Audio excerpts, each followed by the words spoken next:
Il y a un moment que chaque narcissique redoute par-dessus tout, un moment qui le poursuit dans ses cauchemars les plus profonds, un moment qu'il ferait absolument tout pour éviter. C'est l'instant précis où il découvre qu'il ne peut plus vous manipuler, et ce qu'il ressent à ce moment-là, c'est une désespoir absolue, une désespérance pure. Carl Jung, le célèbre psychanalyste, a étudié ce phénomène pendant des décennies, et ce qu'il a découvert change complètement la façon dont nous comprenons le narcissique. Laissez-moi vous expliquer quelque chose que très peu de gens savent. Le narcissique n'a pas de soi réel. Jung l'appelait le vide central. C'est une personne construite entièrement sur la manipulation des autres. Son identité dépend du contrôle, de la façon dont les autres le perçoivent. Son estime de soi dépend de sa capacité à dominer ceux qui l'entourent. Son sens de l'existence dépend du pouvoir qu'il a sur les autres. Quand il perd cette capacité à manipuler, il ne perd pas seulement le contrôle, il perd sa raison d'être. Je veux que vous compreniez l'ampleur de ce qui se passe. Pour vous, vous libérer de la manipulation. C'est le commencement de votre vie. Pour le narcissique, c'est la fin de la sienne. Pas littéralement, mais psychologiquement. C'est une mort du faux soi qu'il a mis tant de travail à construire. Une mort de l'image qu'il projetait au monde. Une mort de celui qu'il croyait être. Jung a documenté que cette expérience génère une panique existentielle. Le narcissique ne perd pas une relation, il perd son identité. Laissez-moi vous parler des 7 signes de la désespoir narcissique, parce que il est important que vous les reconnaissiez. Le premier signe est l'augmentation de l'intensité. Quand le narcissique remarque que ses tactiques ne fonctionnent pas, il n'abandonne pas, il intensifie. Si avant, il vous manipulait avec de la culpabilité, maintenant, il le fait avec une culpabilité extrême. Si avant, il vous contrôlait avec des silences, maintenant, les silences sont éternels. Si avant, il vous embrouillait, maintenant, la confusion est absolue. C'est comme un toxicomane qui a besoin de plus de drogue pour ressentir le même effet. Le narcissique a besoin de plus de manipulation, parce que celle qu'il utilisait ne fonctionne plus. Jung appelait ça l'escalade désespérée. C'est le narcissique qui tente de récupérer le contrôle qu'il sent lui échapper. Et c'est dangereux, parce que, dans cette phase, le narcissique peut devenir plus agressif, plus imprévisible, plus disposé à franchir des limites qu'il ne franchissait pas avant. C'est le désespoir de celui qui sent qu'il est en train de tout perdre. Et une personne désespérée est capable de tout. Le deuxième signe est le changement de tactique. Le narcissique a un répertoire de stratégies de manipulation. Il a la tactique de la victime. Il a la tactique du charme. Il a la tactique de la rage. Il a la tactique du silence. Quand une cesse de fonctionner, il change à une autre, rapidement. Si la culpabilité ne fonctionne pas, il essaie avec l'amour. Si l'amour ne fonctionne pas, il essaie avec la menace. Si la menace ne fonctionne pas, il essaie avec la pitié. Ce changement rapide de tactique est un signe de désespoir. Cela signifie qu'aucune ne fonctionne, et le narcissique le sait. Jung a observé que ce changement de tactique a un modèle. Le narcissique commence généralement avec les tactiques les plus subtiles, celles qui ont toujours fonctionné. Et quand elles échouent, il va en escaladant vers les plus extrêmes, jusqu'à arriver à des tactiques qu'il n'avait jamais utilisées auparavant. Des tactiques qui révèlent sa véritable nature. Dans son désespoir, le narcissique montre qui il est réellement. Le masque commence à tomber. Le troisième signe est la confusion visible. Le narcissique est habitué à ce que ses tactiques fonctionnent. Il a passé toute sa vie à les perfectionner. Il sait exactement quel bouton presser. Il sait exactement quel mot utiliser.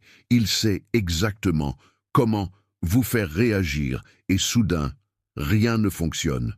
Cette confusion est visible sur son visage, dans ses yeux, dans ses gestes. C'est comme voir quelqu'un qui ne comprend pas pourquoi sa clé n'ouvre plus la porte. Il essaie, encore et encore, mais la porte ne s'ouvre pas.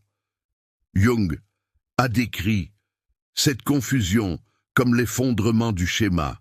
Le narcissique opère avec des schémas qu'il a utilisés des milliers de fois, des schémas qui ont toujours donné des résultats.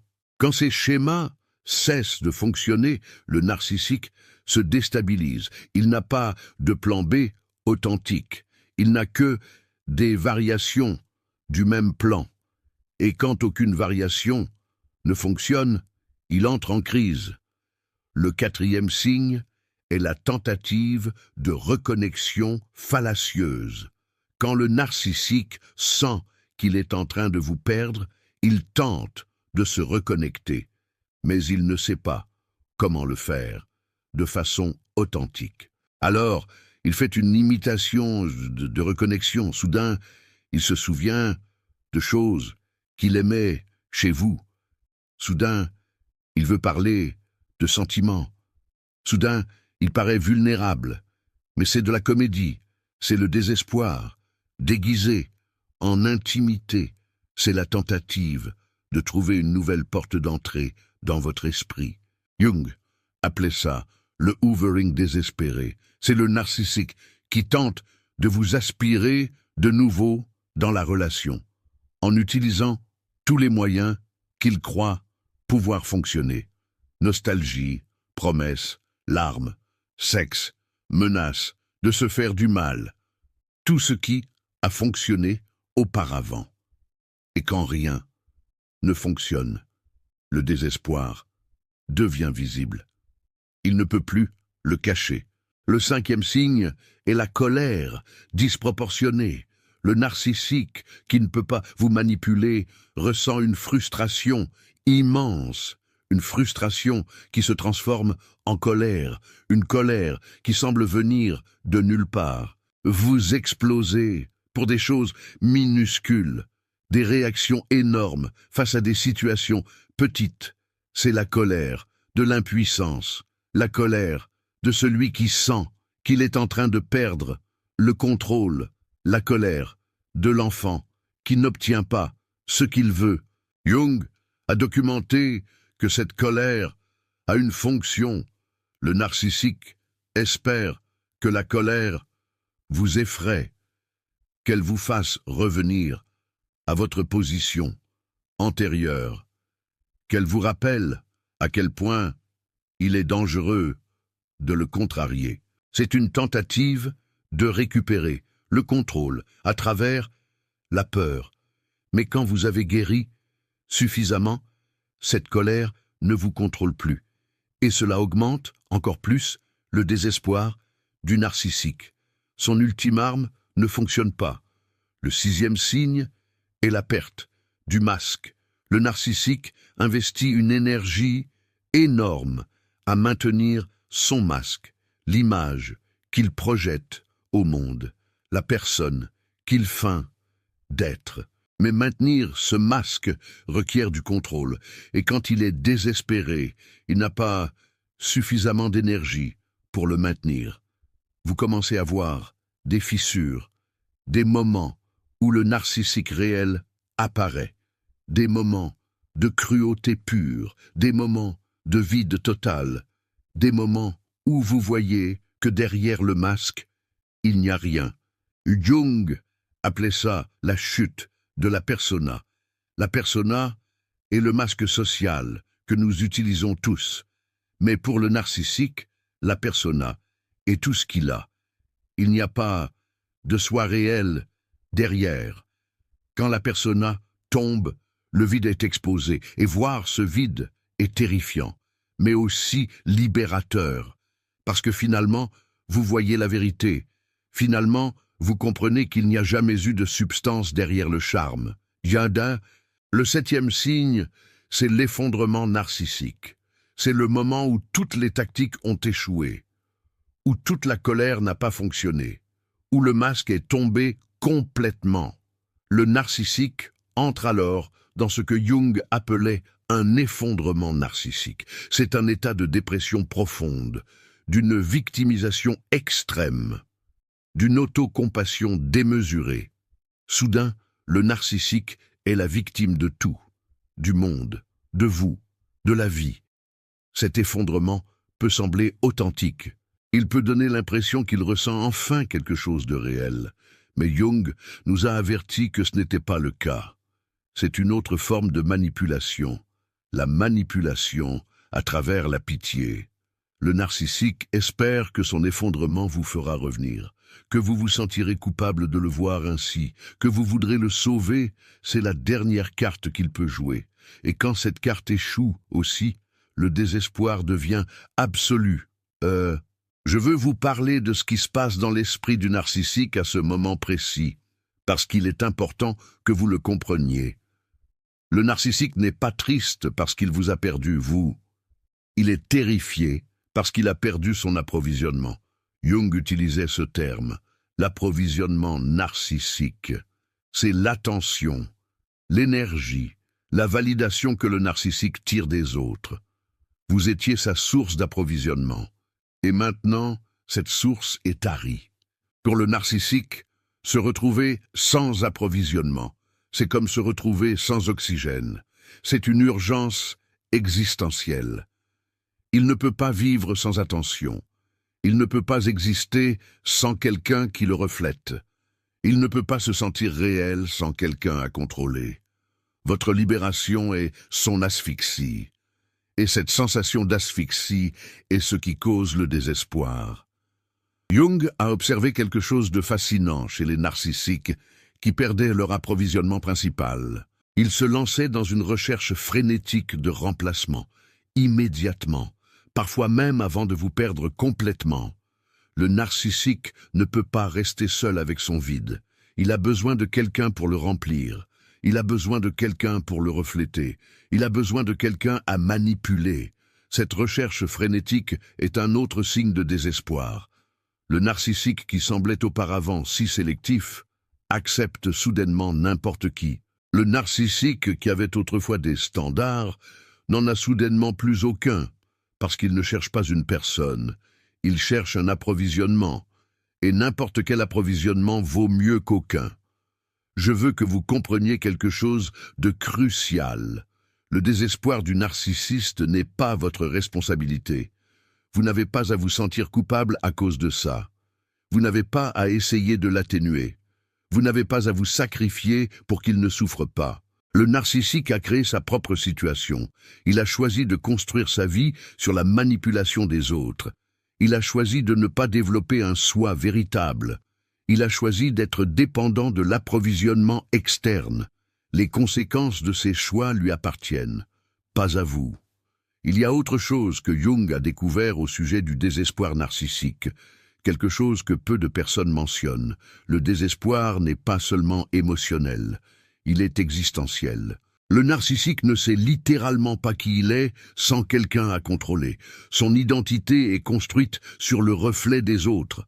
Sans ce reflet, il fait face à un vide terrifiant, un vide qu'il a évité toute sa vie. Ce vide est ce qui motive toute la manipulation. Le narcissique ne manipule pas par pure méchanceté. Il manipule parce qu'il a une terreur du vide. La terreur de se retrouver seul avec lui-même. La terreur de découvrir qu'il n'y a rien derrière le masque. Votre présence remplissait ce vide. Votre attention le faisait se sentir réel. Vos réactions lui donnaient un sentiment d'existence. Sans vous, le vide revient. Jung a beaucoup écrit sur ce phénomène. Il l'appelait l'aurore vacui du narcissiste. C'est la peur du vide intérieur, une peur si profonde que le narcissique fera n'importe quoi pour l'éviter. N'importe quoi, sauf l'affronter, n'importe quoi, sauf le guérir. Il préférera détruire des relations. Il préférera manipuler des centaines de personnes. Il préférera vivre dans un mensonge perpétuel, plutôt que de s'asseoir seul avec son vide. Quand vous partez, le vide se fait présent et le narcissique panique. Cette panique, c'est ce que nous appelons le désespoir. Ce n'est pas le désespoir à cause de vous, c'est le désespoir d'échapper au vide. Vous étiez sa distraction de lui-même, sa manière de ne pas affronter qui il est réellement, ou plutôt, qui il n'est pas. Il y a une différence cruciale entre la tristesse et le désespoir narcissique. La tristesse authentique vient de la perte de quelque chose qu'on aime. Le désespoir narcissique vient de la perte de quelque chose dont on a besoin. Le narcissique ne vous aimait pas, il avait besoin de vous. Et il y a un abîme de différence entre les deux. L'amour veut le bien de l'autre. Le besoin ne veut que sa propre satisfaction. L'amour peut laisser aller. Le besoin s'accroche désespérément. Jung a été très clair sur cette distinction. Le narcissique n'a pas la capacité d'amour authentique. Il a la capacité d'attachement. Il a la capacité de besoin. Il a la capacité de possession. Mais pas d'amour. Parce que l'amour exige de voir l'autre comme une personne séparée. Et le narcissique ne voit l'autre que comme une extension de lui-même. Comme un approvisionnement. Comme un outil. Comprendre cette différence est fondamental pour votre guérison. Parce que beaucoup d'empathes se sentent coupables d'avoir quitté le narcissique. Ils ont l'impression d'avoir abandonné quelqu'un qui les aimait, mais c'est une illusion. Le narcissique ne vous a jamais aimé. Il avait seulement besoin de vous. Et vous n'avez aucune obligation de satisfaire le besoin de quelqu'un qui vous fait du mal. Vous n'avez aucune obligation d'être un approvisionnement à vie. Vous n'avez aucune obligation de remplir le vide de l'autre au prix de vous vider vous-même.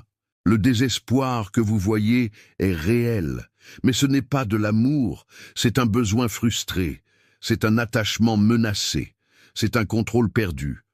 Reconnaître cette différence vous libère de la culpabilité, vous libère de la fantaisie d'avoir été aimé, vous libère de l'illusion d'avoir laissé quelque chose de précieux. Ce que vous avez laissé, c'était de l'exploitation, et personne ne devrait se sentir coupable de laisser ça. Le narcissique trouvera un autre approvisionnement. Il le fait toujours. Et quand il le fera, votre désespoir disparaîtra de son esprit, parce que ça n'a jamais été à propos de vous. Ça a toujours été à propos de lui, de son besoin, de son vide, de son incapacité à être seul. Vous étiez remplaçable, et même si ça sonne douloureux, en réalité c'est libérateur. Ça signifie que vous n'avez jamais été responsable de son bien-être. Ça signifie qu'il a toujours pu chercher ailleurs. Ça signifie que son désespoir n'est pas votre fardeau. Aujourd'hui, vous pouvez lâcher ce fardeau. Vous pouvez reconnaître le désespoir du narcissique sans le faire vôtre. Vous pouvez le voir sans sentir que vous devez le réparer. Tu peux comprendre, sans pour autant te laisser manipuler. C'est ça, le cadeau de la connaissance. Elle te donne du pouvoir, sans que tu aies besoin d'agir. Elle t'offre la clarté, sans que tu aies besoin de t'impliquer. Elle te donne la paix, sans que tu aies besoin de te justifier. Ta libération, elle est déjà là. La désespoir du narcissique, c'en est la preuve irréfutable. Maintenant, il ne te reste plus qu'à vivre ta vie, libre, sans regarder en arrière, sans culpabilité, sans fardeau. C'est ça, ta victoire, et personne, jamais, ne pourra te l'enlever. Carl Jung avait une phrase que je trouve particulièrement pertinente ici. Il disait que nous ne sommes pas responsables des blessures des autres, seulement des nôtres. Le narcissique, il porte des blessures profondes, des blessures qui remontent probablement à son enfance, des blessures qu'il n'a jamais soignées. Mais ces blessures ne te rendent pas responsable de ses actes, elles ne te rendent pas responsable de sa manipulation, elles ne te rendent pas responsable de son désespoir. Il a eu toute une vie pour chercher de l'aide, et il a choisi de ne pas le faire. Il a choisi d'utiliser les autres au lieu de se soigner lui-même. Je voudrais te parler de ce que ta libération signifie pour le narcissique à long terme, parce que c'est important. Ta libération, c'est la preuve vivante qu'il est possible de lui échapper. La preuve que sa manipulation a des limites. La preuve qu'il n'est pas aussi puissant qu'il le croyait. Et cette preuve le hantera. Chaque fois qu'il tentera de manipuler quelqu'un de nouveau, ta libération sera là, dans son esprit, lui rappelant qu'il peut échouer de nouveau, lui rappelant qu'il n'a pas le contrôle absolu, lui rappelant sa vulnérabilité. Jung a observé que les narcissiques ont des mémoires sélectives. Ils oublient, commodément, leurs échecs. Ils réécrivent l'histoire pour se présenter comme des victimes. Mais il y a certaines expériences qu'ils ne peuvent pas effacer, et l'expérience de perdre quelqu'un qui a échappé à leur manipulation en fait partie. Cette mémoire, elle persiste, comme une blessure qui ne se referme pas, comme un rappel constant de leur manque de contrôle. Laisse-moi t'expliquer ce qui se passe. Après le désespoir initial, le narcissique entre dans une phase de rationalisation. Il a besoin de s'expliquer ce qui s'est passé. Mais il ne peut pas accepter la vérité. Il ne peut pas accepter que ses tactiques ont échoué. Il ne peut pas accepter que quelqu'un a été plus fort. Alors, il crée une narration alternative. Dans cette narration alternative, c'est toi le problème. Tu étais fou, folle. Tu étais trop sensible. Tu n'as pas su la valoriser. Tu as tout mal interprété. Tu étais la personne toxique. Cette narration lui permet de protéger son ego, lui permet de ne pas faire face à son échec, lui permet de continuer à croire qu'il est parfait. Jung appelait ça la défense narcissique. C'est le mécanisme que le narcissique utilise pour protéger son image de lui-même, peu importe l'épreuve, peu importe la réalité. Le narcissique réécrira l'histoire jusqu'à ce qu'il apparaisse comme la victime. Et cette nouvelle version, c'est celle qu'il racontera à tout le monde, à ses amis, à sa famille, à son nouvel approvisionnement. Tu seras le méchant de son histoire. Je veux que tu comprennes que ça n'a rien à voir avec toi. La narration que le narcissique crée, c'est pour lui-même, pour se protéger de la vérité, pour ne pas avoir à faire face à son échec, pour maintenir intacte son image. Peu importe ce que tu fais, cette narration existera. Tu ne peux pas la contrôler, tu ne peux pas la changer. Tu peux seulement accepter qu'elle existe et continuer d'avancer dans ta vie. Il y a quelque chose qui se passe en toi. Quand tu vois le désespoir du narcissique, il peut surgir une envie d'aider, de revenir, d'essayer d'arranger les choses. Cette envie, elle est normale, surtout si tu es empathique, surtout si tu as tendance à prendre soin des autres. Mais cette envie, c'est exactement ce que le narcissique espère activer. Jung parlait de ce qu'il appelait la compassion mal dirigée. C'est quand tu ressens de la compassion pour quelqu'un qui utilisera cette compassion contre toi. Le narcissique désespéré réveille cette compassion. Il a l'air si fragile, si vulnérable, si nécessiteux, mais c'est un piège. Le moment où tu agis, à partir de cette compassion, tu retombes dans sa toile. Tu redeviens une source, tu redeviens manipulable. La vraie compassion, dans cette situation, c'est la compassion pour toi-même, une compassion qui reconnaît ce que tu as enduré, une compassion qui protège ton bien-être, une compassion qui dit « J'ai assez donné ». Tu n'as pas à te sacrifier davantage. Tu n'as pas à être le sauveur de quelqu'un qui ne veut pas être sauvé. Tu n'as pas à mettre le feu à ta paix pour réchauffer celle qui t'a blessé. Je voudrais te parler de ce qui arrive au narcissique si tu parviens à rester libre, si tu résistes à l'envie de revenir, si tu te tiens ferme sur tes limites. Éventuellement, le narcissique passe à autre chose. Il trouve une nouvelle source. Il concentre son énergie sur une autre personne. Et tu cesses d'être pertinent pour lui. Jung a documenté que les narcissiques ont une capacité limitée d'obsession. Ils peuvent s'obséder intensément, mais pas indéfiniment. Éventuellement, le manque de réponse, les ennuis, le manque de source, les oblige à chercher ailleurs. Ta fermeté, c'est ce qui accélère ce processus. Chaque fois que tu ne réponds pas, le narcissique perd de l'intérêt. Chaque fois que tu maintiens ta limite, il se rapproche de la reddition. C'est un jeu de résistance, et tu as l'avantage. L'avantage que tu as, c'est que tu n'as pas besoin de lui, elle. Lui, elle, a besoin de toi, ou plus précisément, il, elle, a besoin de ta source. Mais toi, tu n'as besoin de rien de lui, elle. Ta vie peut continuer parfaitement sans lui, elle. Ton identité ne dépend pas de le la contrôler. Ton estime de soi ne dépend pas de le la manipuler. Ton existence ne dépend pas d'avoir du pouvoir sur lui, elle. Cette asymétrie, c'est ta plus grande force. Jung disait que l'indépendance psychologique est la plus grande menace pour le narcissique. Une personne qui n'a pas besoin de son approbation. Une personne qui ne craint pas son rejet. Une personne qui peut vivre sans sa présence. Cette personne est immune à la manipulation. Et cette immunité, c'est ce qui cause le désespoir. Le narcissique, littéralement, ne sait pas quoi faire avec quelqu'un qu'il ne peut pas contrôler.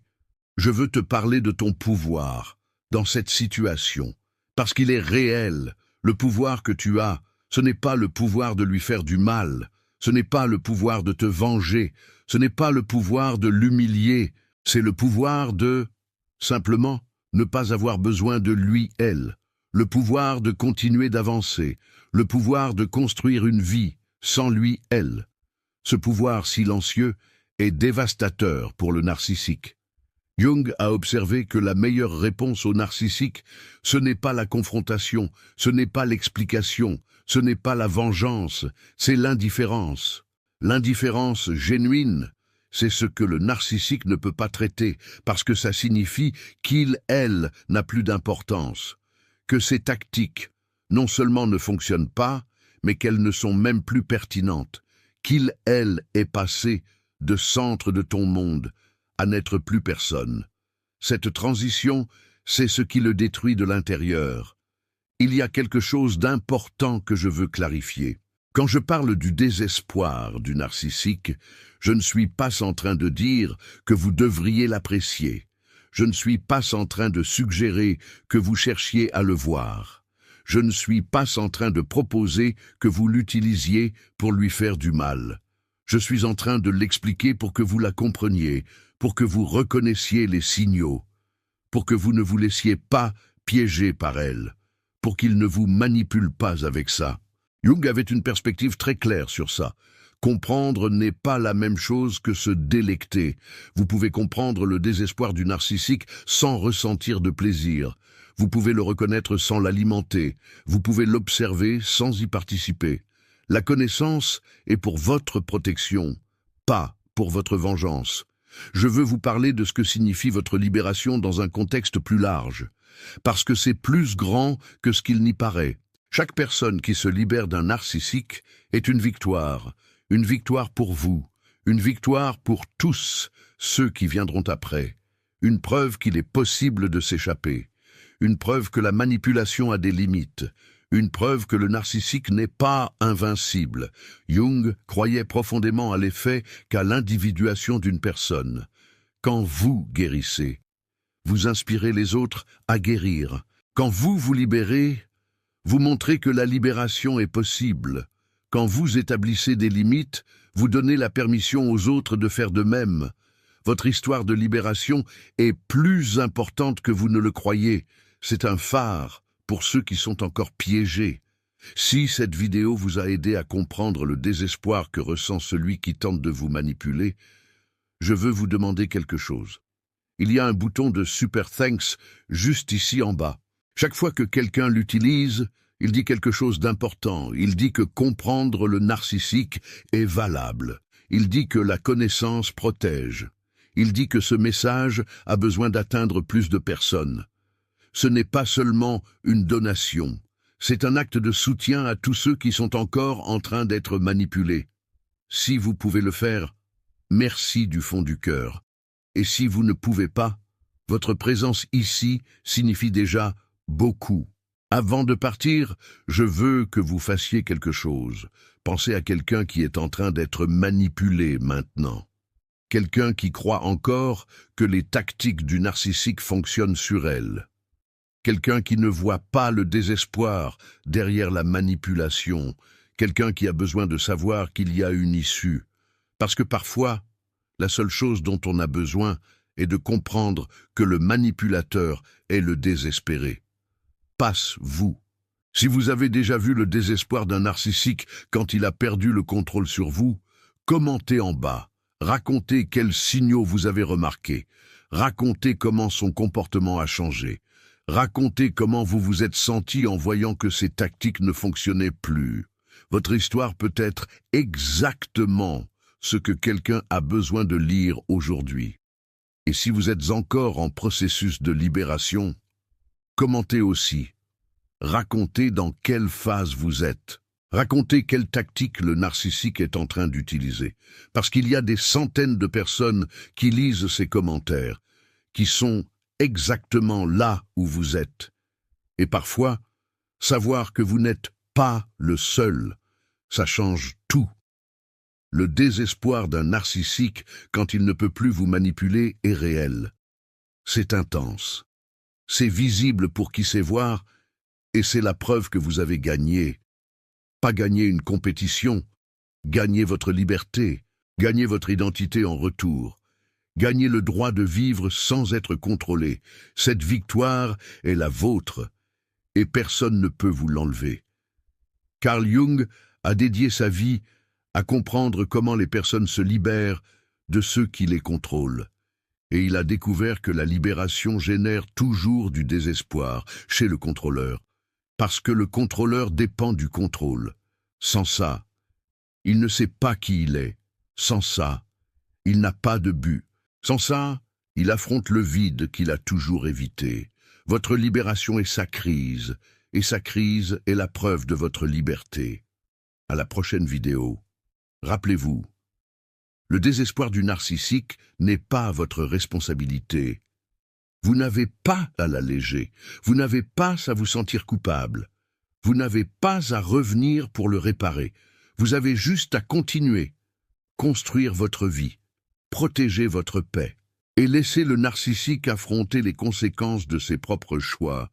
C'est ça, votre victoire, et cette victoire est permanente.